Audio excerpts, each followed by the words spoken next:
Dad perfect events. When my own daughter looked me in the eye and said, "Face it, Dad, you're just a pathetic old man nobody wants," I never thought those words would come back to haunt her. But life has a funny way of keeping score. My name is Roy Patterson. I'm 67 years old. And this is the story of how I went from sleeping in a trailer park to inheriting $12 million, and how my daughter tried everything to steal it from me. It started on a Tuesday morning in October when my wife Martha set divorce papers on our kitchen table in Augusta, Georgia. After 41 years of marriage, she was done. The crazy part, our daughter Sarah was right there beside her, nodding along like this was all perfectly normal. "It's for the best, Dad," Sarah said, not even looking at me. Mom deserves to be happy. What I didn't know was that Martha had been planning this for months. See, our house was in both our names, but there was a mortgage refinancing document I'd signed the year before. Martha told me it was just paperwork to get a better rate. Turns out it transferred full ownership to her name only. My own wife had been setting me up, and Sarah knew about it the whole time. The divorce took 8 months and left me with almost nothing. I'm a retired construction engineer, spent 40 years reading contracts and blueprints, building everything from shopping centers to apartment complexes across Georgia. But when you trust your family, you don't read every line of every paper they put in front of you. That was my mistake. By January, I was living in Pine Valley Trailer Park on the outskirts of Augusta. It's one of those places where people go when they've run out of options. A collection of weathered single wides and double wides scattered around a gravel lot, with a flickering neon sign that's been missing the V in Valley for about a decade. The trailer I rented smelled like cigarettes and mildew, and the heater made noises like it was dying a slow, painful death. I was 67 years old, sleeping on a mattress that belonged in a dumpster, wondering how 41 years of marriage had led to this. Martha moved her boyfriend Gary into our house, my house, within 3 weeks. He was some insurance salesman she'd met at her book club, 20 years younger, and full of smooth talk about treating her like the queen she deserved to be. Sarah thought this was hilarious. She called me once to let me know. "You should see how happy Mom is," she said, her voice dripping with satisfaction. "Gary treats her like a queen, not like some boring old man who just sits around complaining about his back and watching the news." That's when she hit me with the line about being pathetic and unwanted. My own daughter, the girl I'd taught to ride a bike in Riverside Park, helped with algebra homework at our kitchen table, walked down the aisle at her wedding at St. Michael's Cathedral 5 years ago. I hung up and sat in that trailer for a long time, staring at the water stains on the ceiling and listening to my neighbor's dog bark at everything that moved. But I'm an engineer. We don't give up when the first solution doesn't work. We figure out what went wrong and we build something better. It was a Wednesday in late February when everything changed. The Georgia winter had been brutal that year, and I was sitting in the trailer park's little office, a cramped room with paneled walls and a space heater that worked about half the time, pretending to read a magazine while trying to figure out how to stretch my last $300 through the month. That's when Victor Hawkins walked through the door. He was maybe 50, wearing a dark suit that looked expensive, carrying a leather briefcase that had seen some miles. He asked the office clerk, a woman named Dolores Hawd, been running the park for about as long as anyone could remember, if there was a Roy Patterson living on the premises. When I looked up from my magazine, he walked straight over to me. "Mr. Patterson, I'm Victor Hawkins, estate attorney from Atlanta. I've been looking for you for quite some time." I stared at him. "Estate attorney? Nobody I know has died recently." He sat down in the plastic chair across from me, opened his briefcase, and pulled out some official-looking documents. "Your brother Eddie Patterson died last month in California. He left an estate valued at approximately $12 million, and you're named as the primary beneficiary." The magazine fell out of my hands. Eddie died in Vietnam in 1972. Victor shook his head slowly, like he was delivering news head had to deliver before, and knew how hard it was to process. "No, sir. Eddie Patterson survived Vietnam. He left Georgia under difficult circumstances in 1972, but he didn't die. He built a construction and real estate business in California over the past 50 years. He passed away on January 9th of this year. I couldn't process this. Eddie, my older brother by 3 years, the guy who taught me how to throw a curveball in our backyard and read blueprints when I was still in high school. The brother I'd grieved for 51 years, whose name was on the Vietnam Memorial in Washington that I'd visited twice. Had been alive this whole time, building a fortune while I thought he was buried in some jungle halfway around the world. "There is one condition," Victor said, his voice careful and professional. "Due to the circumstances of his disappearance and the complexity of the estate, you'll need to appear for a probate hearing in Los Angeles within 60 days. You'll need to prove your identity as his brother and participate in the legal process." $12 million, I kept repeating that number in my head, but it didn't seem real. What was real was the broken heater rattling behind me and the $300 in my wallet that was all I had left in the world. "I'll do it," I said, surprised at how steady my voice sounded. Victor nodded like head expected nothing less. "The estate will cover all travel expenses and legal fees. I'll arrange everything. You'll need to gather any documents you have proving your relationship to Eddie, photographs, military records, anything from your childhood together." I knew exactly where those things were. There was a box of old stuff that my son Kevin was storing in his garage. Kevin's my younger kid, and unlike Sarah, he actually gives a damn about family. Had been the only one checking on me since the divorce, bringing me groceries every few weeks and pretending he wasn't worried about his old man living in a trailer park. I called Kevin that afternoon from the payphone outside the trailer park office, feeding quarters into the slot while trucks roared past on Highway 78. "I need to come by and pick up that old box of mine," I told him, "the one with the family photos and military stuff." "Sure, Dad. Everything okay?" I was ready to tell him about the inheritance yet. Kevin had enough problems of his own without getting his hopes up about something that might not work out. His own divorce had gone through 2 years earlier, and he was still paying child support and trying to keep his auto repair shop afloat. "Just need some old documents for something. I'll explain later." The box was exactly where I remembered, sitting on a metal shelf in Kevin's garage between paint cans and Christmas decorations that hadn't seen daylight in years. Inside were things I hadn't looked at in decades. Military photos from Eddie's basic training at Fort Benning, letters Head sent me from Vietnam before he supposedly died, our high school graduation picture where we're both grinning like idiots in our caps and gowns, and a Bronze Star medal Eddie had given me before shipping out. "Keep this safe, little brother," Head said, pressing the medal into my hand. "I'll want it back when I come home." He never came home, at least I thought he never did.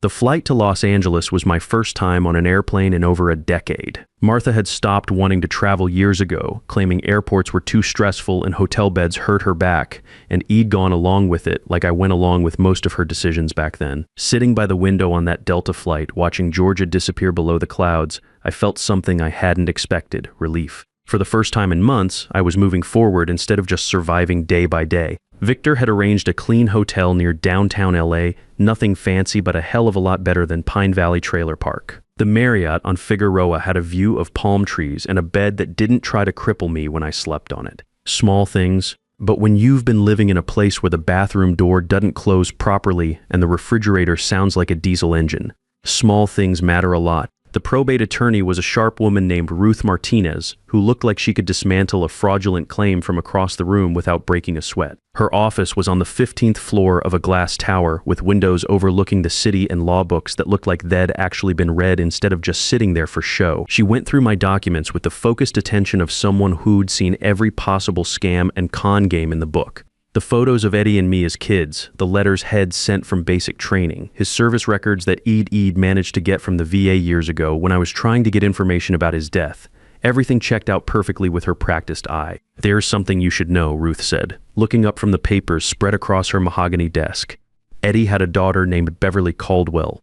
She's 45 years old, lives here in LA, and she's been caring for Eddie in his final years. She wasn't named in the will, and she's not happy about that situation. A daughter, Eddie had a daughter Head never told me about, which made sense since I'd thought he was dead for 51 years. There was probably a lot he hadn't told me. Has she been notified about the will, I asked? She has about 2 weeks before we located you. Ruth's expression was carefully neutral, but I caught something in her tone that suggested this timeline wasn't coincidental. 2 weeks. That meant Beverly Caldwell had known about this inheritance and about me for 2 weeks before Victor found me sitting in that trailer park office reading a 3-month-old copy of Popular Mechanics. I should have seen what was coming. Sure enough, the call came 3 days later while I was sitting in the hotel restaurant working my way through a club sandwich that cost more than I used to spend on groceries in a week. Unknown California number lighting up the prepaid phone Kevin had gotten me for Christmas. "Is this Roy Patterson?" The voice was controlled but had an edge underneath it. Like a wire pulled just a little too tight. "It is. My name is Beverly Caldwell. I think we need to talk." She wanted to meet at a restaurant in Beverly Hills called Spago, one of those places where they give you a wine list thicker than most phone books and charge $30 for what's basically a fancy hamburger. Beverly was already seated when I arrived, sitting at a corner table wearing clothes that probably cost more than my monthly Social Security check. She was tall, blonde, with Eddie's square jaw and the kind of confident posture that comes from never having to worry about money. You were Eddie's brother for 20 years, 50 years ago, she said, without any preamble or small talk. I lived with him, took care of him, managed his business affairs for the last decade of his life. He left me nothing. I'm sorry about that, I said, and I meant it. I really am, but I can't change what Eddie decided. Actually, you can. She leaned forward slightly, and I noticed her hands were perfectly manicured, the kind of nails that had never changed a tire or unclogged a drain. I'm prepared to offer you a settlement. $4 million to you, $8 million to me. We split it reasonably. Everyone walks away satisfied, and we avoid a long, expensive legal battle that benefits nobody but the attorneys. I looked at her for a long moment, thinking about what Ruth had told me. Eddie had known this woman for years, lived near her, been cared for by her. And he still left everything to me, his brother he hadn't seen since Richard Nixon was president. That wasn't an accident or an oversight. I appreciate the offer, but no thank you. Something shifted in her face. The polite mask slipped just a little, like paint peeling off a wall. You're making this more complicated than it needs to be. I'm just following the legal process. My father wasn't clear in his final years. She spoke carefully, like she was walking through a minefield. The will doesn't reflect what he really wanted. There it was, the challenge to Eddie's mental competence. I'd seen this playbook before in construction. When someone can't win on merit, they attack the foundation. Well, I said, signaling for the check. I guess that's what the probate hearing is for. When I got back to the Marriott that evening, I knew someone had been in my room. Nothing was taken. I didn't have anything worth stealing anyway, but things had been moved slightly. The notepad by the phone was at a different angle. My shaving kit had been reposited in the bathroom, the kind of professional search you'd do if you were looking for specific documents or information. I called Victor immediately, then hotel security. The key card logs showed someone had entered during a 90-minute window while I was at dinner with Beverly. Professional job, no fingerprints, no obvious signs of forced entry. That's when I knew Beverly wasn't going to play nice. The next morning brought a call that made my blood run cold. Kevin, calling from his auto shop in Augusta, and I could hear the stress in his voice even through the bad connection. Dad, something weird happened. This guy came to the shop yesterday afternoon asking questions about you, said he was doing research for an estate matter. What kind of questions? I asked, though I already had a pretty good idea. Whether you've been acting strange lately, making bad decisions, if you seemed confused about money or legal stuff. Real personal things, Dad. He had a business card from some investigation company in California.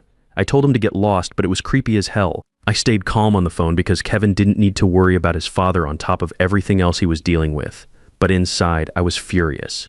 Beverly was playing dirty, trying to build a case that I was mentally incompetent to inherit, and she was dragging my family into it. But here's the thing, I spent 40 years in construction dealing with contractors who tried to cut corners and clients who tried to change the scope of work after signing contracts. I know how to read people who are trying to run a game on you, and I know how to document everything that matters. So I started documenting. I called Albert Stone, a probate litigation specialist that Victor had connected me with. Albert had been handling inheritance disputes in Los Angeles for 20 years, and when I told him about the hotel break-in and the investigator harassing Kevin back in Georgia, he got very interested very quickly. We need to get all of this documented and on the record, he said during our meeting at his downtown office. Beverly's building a harassment case against her own position, and she doesn't even realize it. Albert was the kind of lawyer who wore rumpled suits and kept stacks of case files on every available surface, but his mind was sharp as a tack. He immediately filed documentation of Beverly's investigators' activities and the hotel incident with the court. The next few weeks felt like a chess match. Beverly would make a move and Wed counter it. She filed a formal challenge claiming Eddie was mentally diminished in his final years and that I was somehow exerting undue influence from 2,000 miles away on a brother I thought was dead.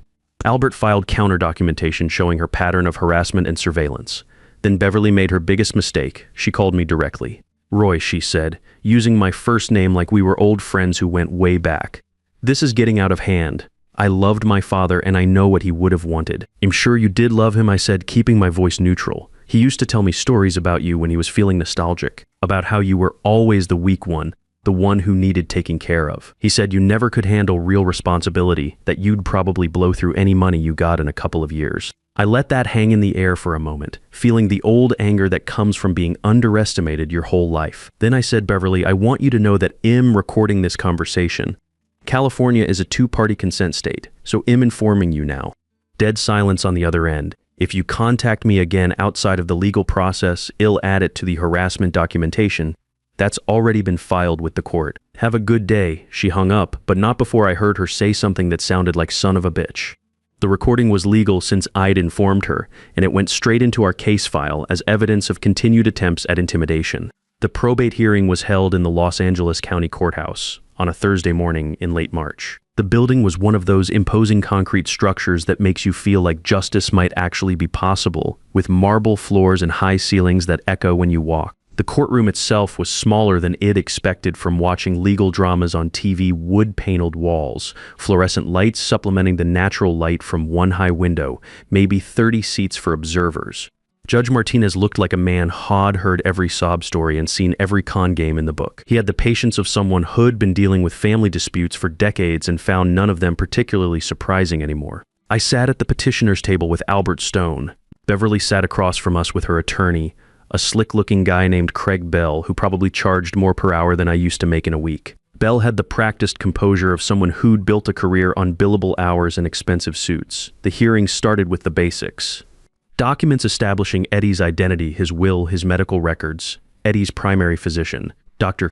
Ellen Park, had submitted written statements confirming that Eddie had been cognitively sharp right up until the end, competent when he wrote his original will and when he updated it twice in the years before his death.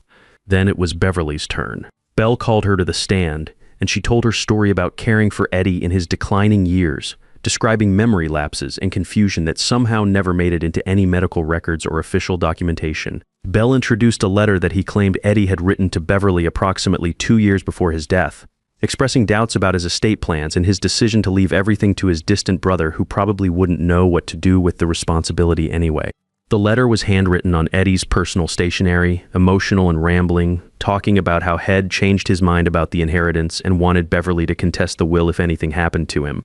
Albert requested time to examine the letter. Judge Martinez granted it without hesitation. Albert spent maybe 5 minutes looking at it under a magnifying glass, comparing it to samples of Eddie's handwriting from medical documents, business contracts, and personal notes that spanned the same time period. Then he approached the bench with the careful precision of a man who'd found exactly what he was looking for. Your Honor, this document shows several characteristics inconsistent with Mr. Patterson's established handwriting patterns. The letter formation, the spacing, even the pen pressure are all different from authenticated samples. I'd like to request forensic document examination before this can be admitted as evidence. Bell objected loudly, claiming the request was just a delaying tactic, but Judge Martinez overruled him.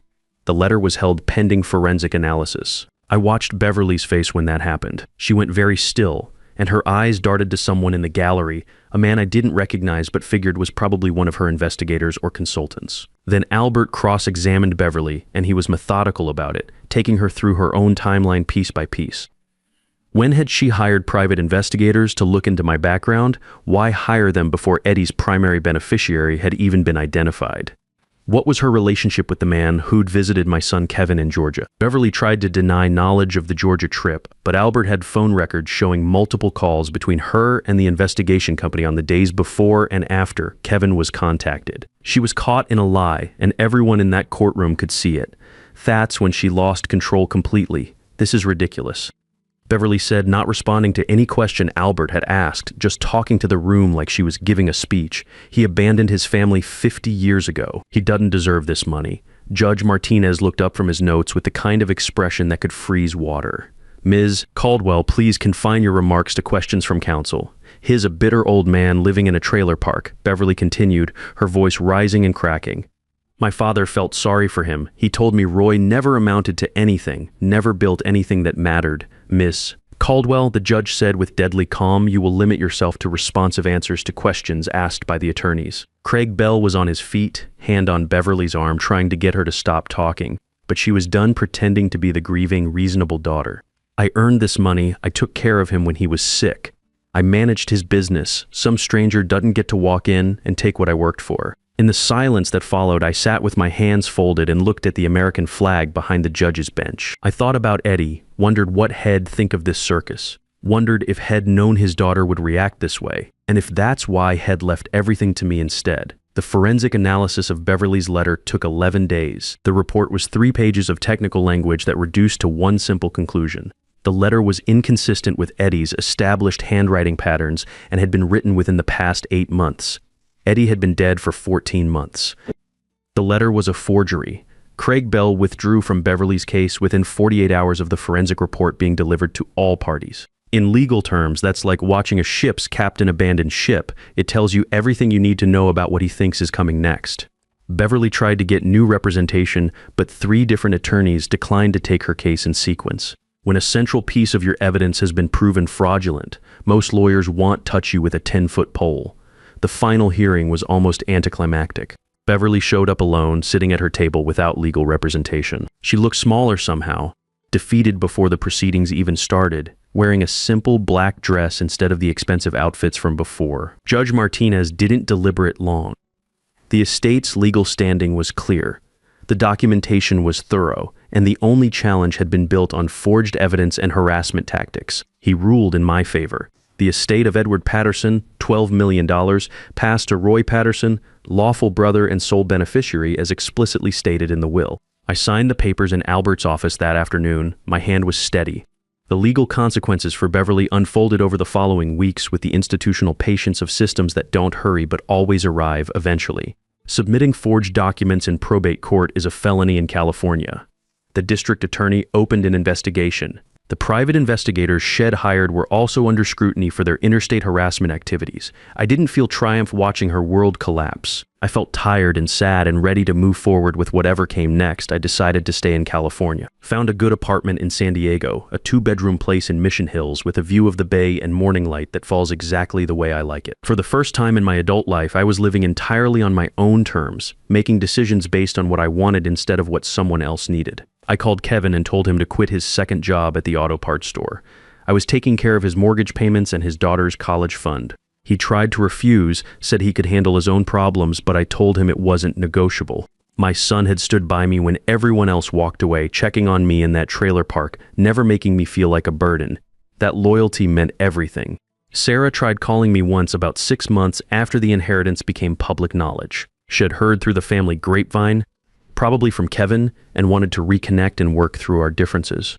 I listened to her voicemail twice, then deleted it. Some bridges, once burned, aren't worth rebuilding. Beverly got a suspended sentence and a fine that took most of her remaining savings. Her private investigator friends distanced themselves when the legal heat got too intense.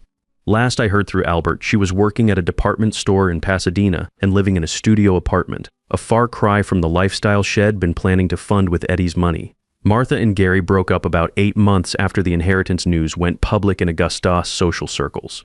Apparently, when Gary realized that Martha's daughter was a convicted felon who wouldn't be contributing to their retirement dreams, and that her ex-husband was now worth more than both of them combined, he found other living arrangements. Martha tried reaching out through Kevin, asking if I might be interested in talking things through, but I wasn't interested in conversations with people who'd already shown me exactly who they were. I started taking woodworking classes at the community college, something I'd always wanted to try but never had time for when I was building other people's projects. Built myself a coffee table, then a bookshelf, then started making toys for Kevin's daughter. Small things, but satisfying in a way that commercial construction never was. I joined a veteran support group, not because I needed therapy, but because I wanted to be around guys who understood what it meant to have a brother who didn't come home from war. Found out I wasn't the only one carrying that particular weight. Most mornings, I walk down to the harbor and watch the fishing boats head out. The air smells like salt and possibilities, and I drink coffee that tastes better than anything I had in 40 years of marriage. Small pleasures, but when you've lived in a trailer park wondering if you'll make it through the winter, small pleasures feel enormous. Sometimes people ask me if I'm angry about the years I lost, the money Martha and Sarah cost me, the time I spent thinking Eddie was dead. The answer is no. Anger is just disappointment with nowhere to go. And I've got too many good days ahead of me to waste them looking backward. That's how a 67-year-old man who lost everything to family betrayal ended up with more than had ever dreamed of. Not just the money, the knowledge that when everything was stripped away, he still knew who he was and what he stood for. Dignity can't be taken from you. It can only be given away, and I stopped giving mine away the day I decided to fight back. What would you have done in that trailer park? I'd truly like to know. Sometimes the people who try to convince you you're worthless are just afraid you'll discover how much you're actually worth. The best revenge against those who underestimate you isn't proving them wrong. It's building a life so good that their opinion becomes irrelevant.